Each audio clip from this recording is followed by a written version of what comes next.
Uyga bir kun qolganda zakaz berilgan tort. Bu safargi buyurtmamiz sevisha to'ylari uchun tayyorlandi. Eng birinchi tortlarni biskvitda va zagotovkalari qilindi. Albatta tortlarga akkuratlik qilib mastikala qoplandi. Bir kun.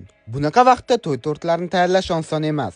Sababi bunaqa kam vaqt ichida katta tort gullari va podstavkalarni yasatish juda qiyin. Ko'pincha ulgurib bo'lmaydi. Lekin doimgidek qisqa vaqtda ham sizlarni abiziylar shunaqa katta tortlarni qoyillatadi. Shuning uchun ham hamma mashhurlar sizlarni abiziylarni tanlaydi. Bu safargi tortimiz dekori hamma mehmonlar bilan katta zalda bo'ldi. To'g'risi biroz hayajonli, lekin bunga esa ayrim sabablar bor. Uzoq gap, videoga sig'dirish qiyin. Qisqa vaqt ichida tort tayyorlaganimizdek, katta zalda ham qisqa vaqt ichida tort dekorini tugatdik. Tortimiz kutganimizdan-da nafis va a'lo chiqdi.